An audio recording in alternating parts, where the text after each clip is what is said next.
.40 S&W. Designed on January 17, 1990, by a Smith & Wesson Winchester team under Robert M. Klunk, Jr., .40 S&W emerged from the FBI's post-1986 search for 10mm auto-terminal performance in a 9mm sized package. The case is a shortened 10mm, retaining the same head and bore, engineered to fit medium-frame pistols, while delivering the FBI's reduced velocity 10mm spec. It debuted in the S&W Model 4006. Glock leveraged its 10mm work and announced the G22 G23 a week earlier, reaching duty holsters quickly. The 94 magazine cap also nudged buyers toward larger bores at the same 10-round limit, accelerating adoption. Also known as .40 Auto 10 by 22mm and informally 10mm Kurds, it uses a rimless straight case that headspaces on the mouth, a small pistol primer, and SAMI max pressure of 35,000 psi. Bullet diameter is 4.0 inch, case length 850 inch, overall length 1.135 inch. Typical loads run 135 to 200 grains, with common defensive offerings at 155/80 grains from 4-inch barrels. It suits locked breech pistols and standard double-stack magazines of roughly 12 to 16 rounds depending on frame size.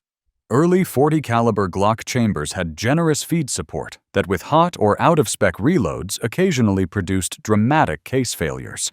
Modern chambers and ammunition largely made this a historical footnote. Law enforcement agencies adopted it widely through the 2000s. Many later returned to 9mm sighting advances in bullet design, recoil management, and pistol longevity. Commercial ammunition remains broadly available and supported by major handgun makers. .380 ACP. John Moses Browning designed the .380 automatic in 1908 for Colt's compact locked breech pocket pistols, and manufacturers quickly embraced simple blowback pistols for the same cartridge due to its modest pressure. Before the Second World War, it replaced .32 ACP in many European services for officers and police, where size and controllability mattered more than range. It persisted in police holsters well into the post-war era, before 9x19 became the norm. Also labeled 9x17mm, 9mm, Browning Short, Kurzakorto Court, and similar translations, it is a rimless, straight-walled cartridge that headspaces on the case mouth. SAMI maximum pressure is about 21,500 psi. The bullet is 355 inch, despite the .380 name. Case length is 680 inch, and typical overall length is just under an inch, enabling very small pistols. In blowback pistols, the fixed barrel can aid practical accuracy. In modern locked breech pocket guns, the same ballistics arrive with lower slide mass. Normal bullet weights run 85 to 100 grains.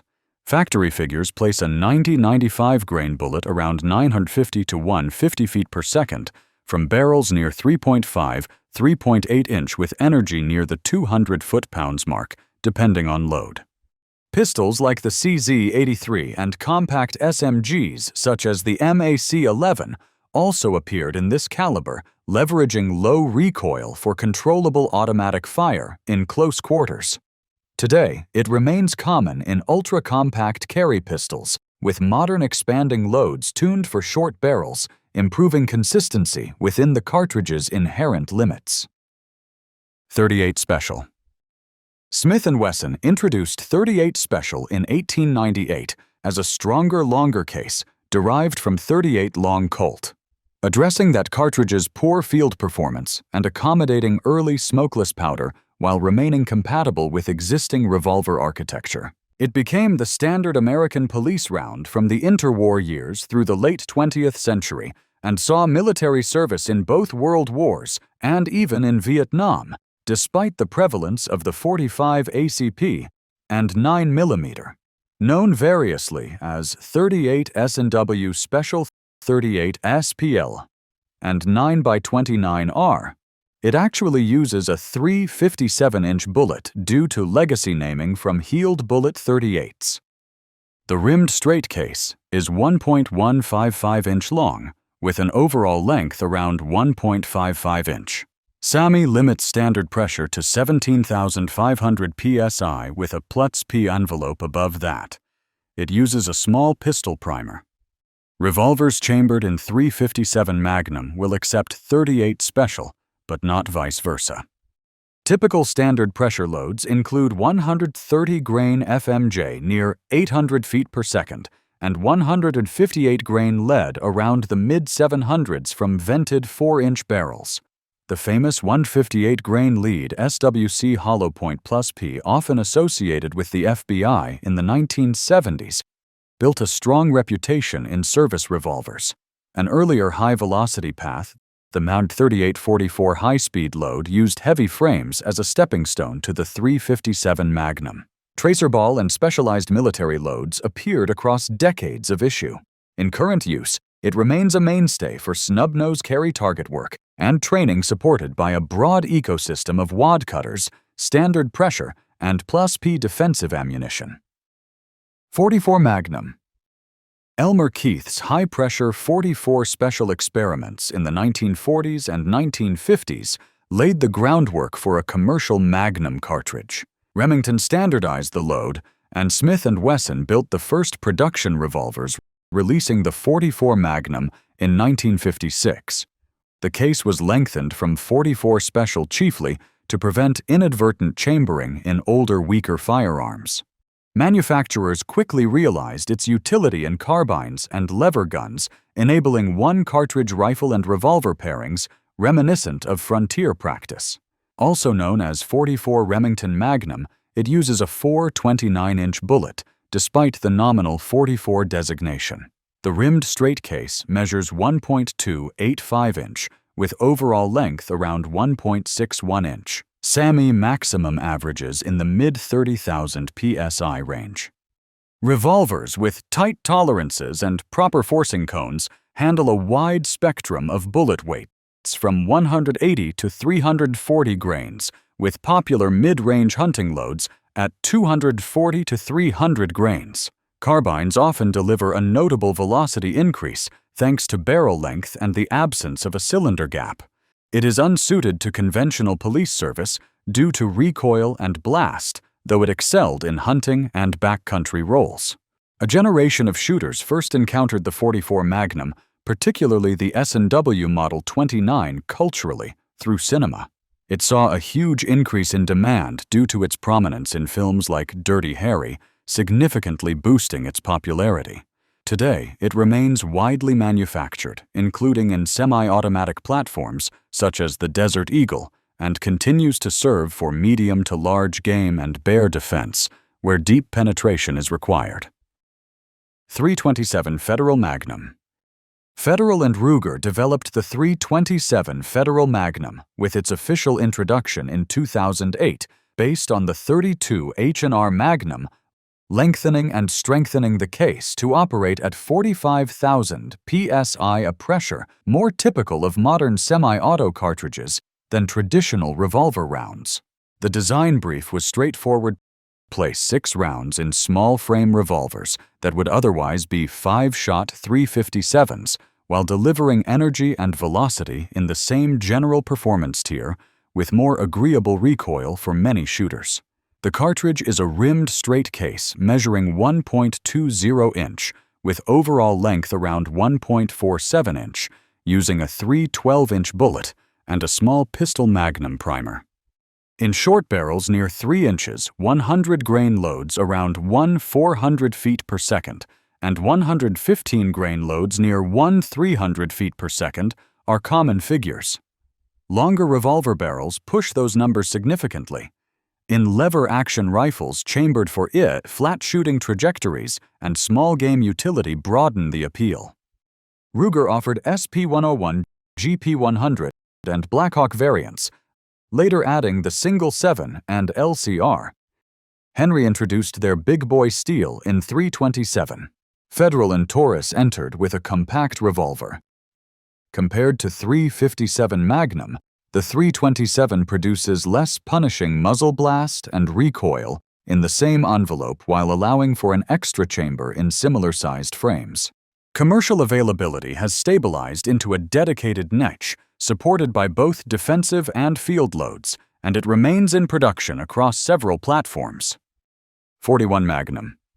Conceived in 1963 to 1964 through a collaboration between Elmer Keith and Bill Jordan, with input from firearms enthusiasts like Skeeter Skelton, the 41 Remington Magnum was intended to offer police a more effective round than .38 Special without the weight and recoil of .44 Magnum alongside a heavier hunting load. The concept encompassed two loadings: a mild police load near 900 feet per second with a 200-grain bullet and a full-power hunting load around 400 feet per second with a 210-grain jacketed bullet. Production ammunition, however, arrived hotter than intended, and the service revolver built for it, the S&W Model 58, proved heavy compared with common-duty revolvers of the era. The cartridge uses a 4-10-inch bullet in a 1.29-inch rimmed case overall length, about 1.59 inch. SAMI maximum pressure is similar to 44 Magnum's range, and the typical rifling twist is near 1 turn in 18.5 inch. In practice, the perceived recoil and muzzle blast combined with revolver weight limited law enforcement adoption, but hunters noted a flatter trajectory and strong penetration on medium game. Production revolvers included S&W models 57 and 58, and Ruger Blackhawks with later chamberings appearing in carbines, such as the 1894, and again, Henry's Big Boy Steel. The 41 developed a dedicated following among handgun hunters and revolver enthusiasts who preferred its balance, and ammunition remains commercially available from major and specialty makers. 7.62 by 39 mm. The 7.62 by 39 mm was designed in 1943 by a Soviet team led by N.M. Elizarov, with contributions from designers like B.V. Semin. The original intermediate cartridge began with a 41 mm case and a flat base bullet. Subsequent improvements in ogive and the addition of a boat tail for better exterior ballistics required shortening the case to 38.7 mm to maintain overall length, yielding the final 7.62 by 39 specification. It anchored a family of infantry weapons, the SKS carbine, AK pattern rifles, and the RPD, and later RPK light machine guns, entering service by the end of the Second World War and proliferating worldwide thereafter. The cartridge is a rimless bottleneck with a tapered case that aids extraction and shapes the curved AK magazine. SAMI pressures sit around 45,000 psi. CIP permits higher proof levels, and barrels commonly use a twist near 9.45 inch. The 7.62 by 39 mm uses 310 to 311-inch bullets in both CIP and COMBLOC standards. Western rifles are generally designed for these diameters, not 308 inches, which is a common misconception. Ballistics with a 123-grain bullet typically run in the mid-2300s FPS from 16-20-inch barrels. Service ball evolved from the M43 steel cord PS to variations such as Yugoslavia's M67 with a flat base that yaws earlier in tissue, to specialized tracers, subsonic loads for suppressed use, and modern armor-piercing designs. In civilian contexts, it migrated into sporting semi-autos and bolt guns. In the U.S., it occupies a role akin to .30-30 for deer-size game at modest ranges. Ammunition and rifles remain abundant worldwide, with continuing military police and militia use alongside extensive commercial availability. 6.5 Creedmoor. Hornady's Dave Emery and Creedmoor Sports' Dennis DeMille sketched the 6.5 Creedmoor in 2007, bringing it to market in 2008 as a purpose-built competition cartridge that fits short-action magazines while seating long, high BC bullets without intruding deep into powder space. The parent is .30 Thompson Center, necked to 6.5 mm, with geometry optimized for modern bullets and a standard 1-in-8 twist to stabilize 130 to 147 grain projectiles. The practical outcome is efficient external ballistics with moderate recoil particularly attractive to precision rifle competitors and field shooters. The case is a rimless bottleneck with a length of 1.920 inch and overall length near 2.825 inch SAMI map set at 62,000 psi. Barrels of 22-24 inch are common in hunting and service rifles. Competition rigs often run longer. Factory loads include 120 to 147 grain bullets.